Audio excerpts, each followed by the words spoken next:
Hello friends, मैं हूं रविचंद्रा और आज हम बात करने वाले हैं कुछ महत्वपूर्ण प्रश्नों के बारे में और कुछ जो मुख्य बुक हैं आज उनके बारे में बात करेंगे।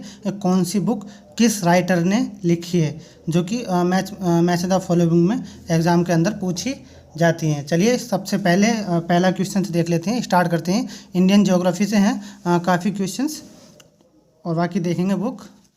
चलिए देखते हैं, पहला क्वेश्चन से पूछा है, ये टेस्ट नंबर 24 है फ्रेंड्स, और इससे पहले मैं 23 करा चुका हूँ। अगर आपने नहीं देखे हैं तो उनको देखिएगा, काफ़ी महत्वपूर्ण प्रश्न हैं जो मैं रोज़ करा रहा हूँ। चलिए देखते हैं, सबसे पहला है, लौह अयस्क निर्यात करने वाला सर्वप्रमुख पत्तन है।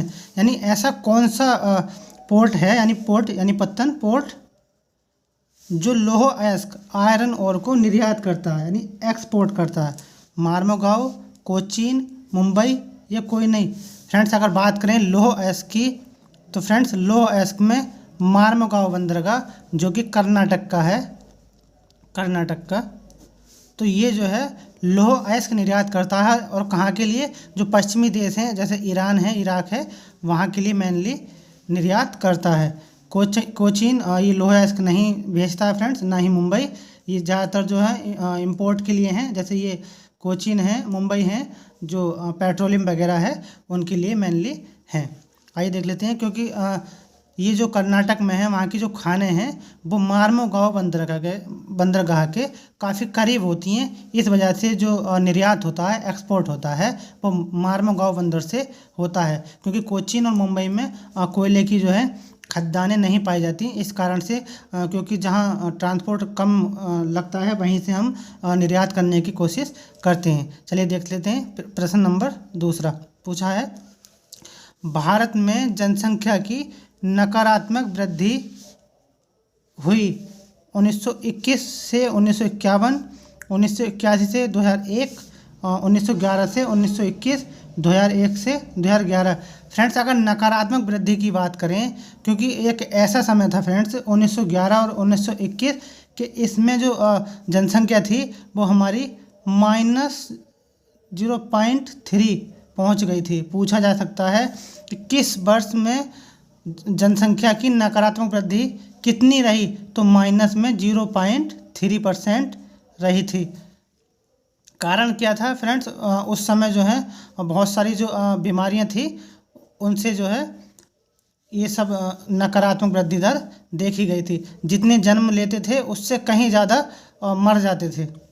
जन्म लेने के बाद में कुछ ही वर्ष बाद वो जीवित नहीं रह पाते थे, क्योंकि इतनी सारी डिजीज़ थी, इतनी बीमारियां थी, जिससे कि जो अपनी जनसंख्या थी वो माइनस में चली गई थी। बात करें अगर सकारात्मक वृद्धि अगर देखी जाए तो 1961 से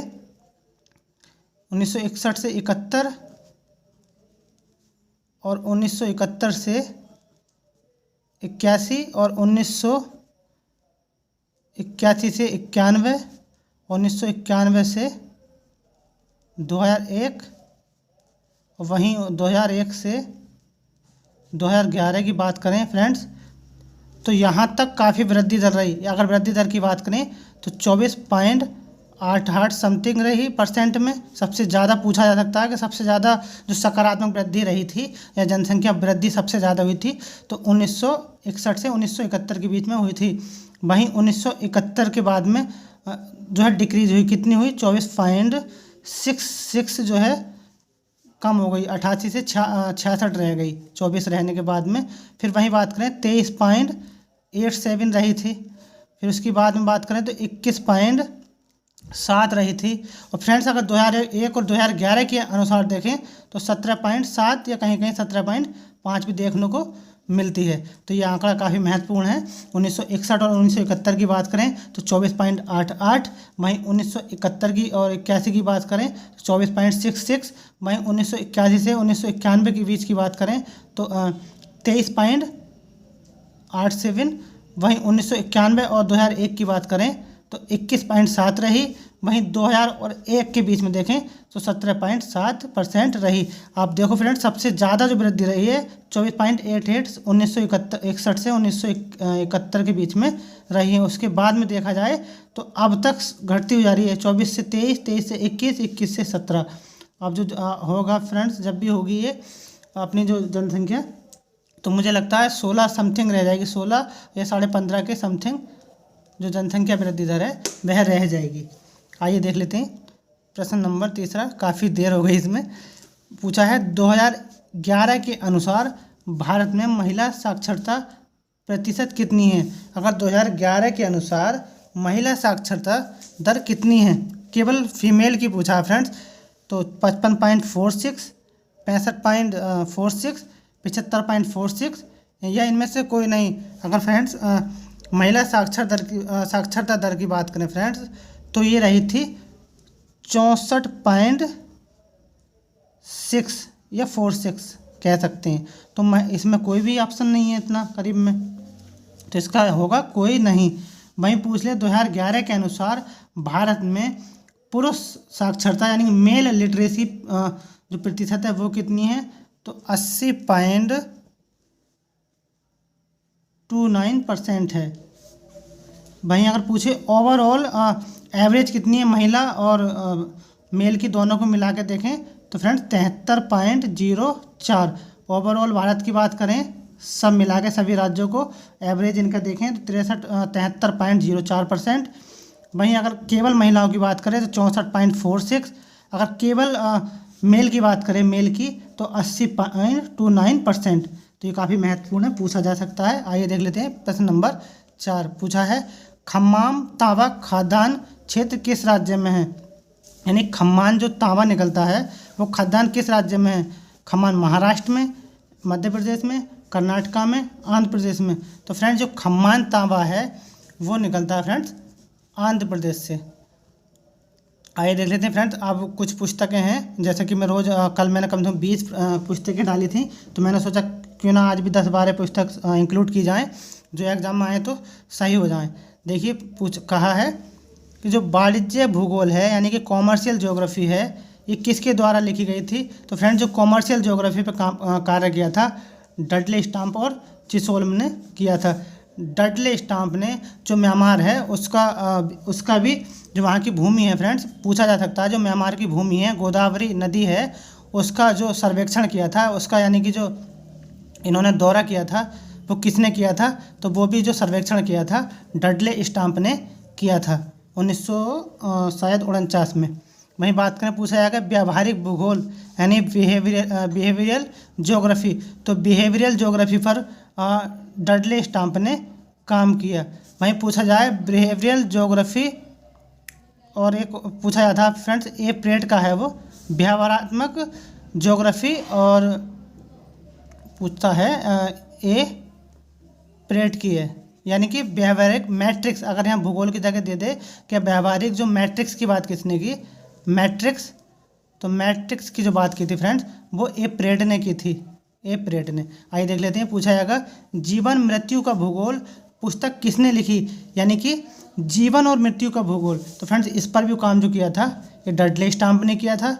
पूछा जाएगा मानव भूगोल की संकल्पना, यानी जो मानव भूगोल की संकल्पना है वो किसने बुक लिखी थी, तो फ्रेंड्स ये रॉक्सबी की बुक है। आइए देख लेते हैं। पूछा है काल के पथ, यानी जो काल के पथ जो पुस्तक है वह किसकी है, तो ये फ्रेंड ब्रिटेन के हैं फ्ल्यूअर, तो ये फ्ल्यूअर की बुक है। आइए देख लेते हैं मानव भूगोल की समस्याएं। तो फ्रेंड्स ये जो मानव भूगोल की समस्याओं के बारे में अल्बर्ट डिमांजिया हैं जो कि बिलास के शिष्य हैं, और बिलास के शिष्य के साथ साथ बिलास के दामाद भी हैं फ्रेंड्स, ये शिष्य भी हैं उनके दामाद भी हैं। तो मानव भूगोल की जो समस्याओं पर जो कार्य किया था अल्बर्ट डिमांजिया ने किया था। आइए बात करते हैं ट्रांसपोर्ट ज्योग्राफी। तो फ्रेंड्स एक ट्रांसपोर्ट ज्योग्राफी में तो कई सारे लोग हैं, टॉफे मॉरल गोल्ड और भी हैं, लेकिन मेनली पूछा जाए ट्रांसपोर्ट ज्योग्राफी अगर अल्बर्ट डिमांजिया हों तो ये भी सही होंगे, क्योंकि इन्होंने पेरिस का अध्ययन किया था।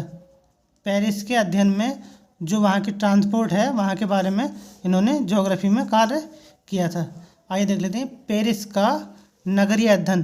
देखो ये आ गया यहाँ पे, तो पेरिस का जो नगरीय अध्ययन था वो किसने किया, तो पेरिस का जो नगरीय अध्ययन किया था फ्रेंड्स ये अल्बर्ट डिमांजिया ने किया था। आइए देख लेते हैं। पूछा है महाद्वीपीयता की स्थलाकृति। पूछा जाएगा जो महाद्वीपीयता की स्थलाकृति है वह बुक किसने लिखी थी, तो फ्रेंड्स ये थे अल्फ्रेड हेटनर जो कि रूस से बिलोंग करते हैं, लेकिन जो इनका इनको जो रखा जाता है, गिना जाता है, तो इनको जर्मन जोग्राफर्स में इंक्लूड किया जाता है, लेकिन जो रहने वाले जो हैं फ्रेंड्स ये रूस के हैं। तो पूछा जाएगा महाद्वीपीयता की स्थलाकृति बुक किसकी है, तो ये हैटनर की है। आइए देख लेते हैं। पूछा है अंटार्कटिक एडवेंचर एंड रिसर्च, यानी जो अंटार्कटिक है, एडवेंचर है, एंड रिसर्च है, ये किसकी है। तो फ्रेंड्स हम जानते हैं ग्रिफिथ टेलर ऑस्ट्रेलिया के रहने वाले हैं, और ऑस्ट्रेलिया के अगर हम नीचे देखें तो फ्रेंड्स अंटार्कटिका ही देखने को मिलता है। तो इस तरीके से याद कर सकते हैं कि अंटार्कटिका और ग्रिफिथ टेलर इन ऑस्ट्रेलिया के पास अंटार्कटिका है, इसके नीचे ऑस्ट्रेलिया के, और ऑस्ट्रेलिया के रहने वाले थे ग्रिफिथ टेलर। तो इसको इस तरीके से याद कर सकते हैं कि अंटार्कटिका एडवेंचर एंड रिसर्च ये ग्रिफिथ टेलर की है। पूछा जाएगा साइंस ऑफ जियोग्राफी, यानी साइंस ऑफ जियोग्राफी बुक किसकी है, तो फ्रेंड्स ये कैमली वैली थे, इन्होंने साइंस ऑफ जियोग्राफी पर कार्य किया था। फिर देख लेते हैं फिजिकल जियोग्राफी। पूछा जाएगा फिजिकल जियोग्राफी पुस्तक किसकी है, तो फ्रेंड्स ये जो है मेरे राम बिरले, पूछा जाए किसकी है, तो मेरे राम बिरले पूछा जाएगा। फिजिकल ज्योग्राफी कार्य किसने किया, वैसे तो बहुत सारे हैं, हिप्पोक्रेटस भी हैं, कई सारे लोग हैं, लेकिन ऑप्शन के हिसाब से भी चलना होता है। तो फिजिकल ज्योग्राफी में जो है मरे राम बिरले ने भी कार्य किया था। फ्रेंड्स तो ये रही आज की वीडियो। अगर अच्छी लगे तो लाइक करें, शेयर करें, सब्सक्राइब करें, और बताएं कि वीडियो कैसी लगी, जिससे मैं कल और अच्छे प्रश्न यानी अच्छी पुस्तकें, और आप चाहें तो मैं कुछ थॉट के जैसे कि वन लाइनर में बनाने की कोशिश करूँगा, किसने कौन सा मतलब कार्य किया, और जैसे डेविस किससे संबंधित हैं और फ्रांस और बिलाज किससे संबंधित हैं। तो मैं अगर चाहूँ तो मैं ऐसी वीडियो अगर बना सकता हूँ। फ्रेंड्स आज के लिए इतना ही। Thank you so much. Good night.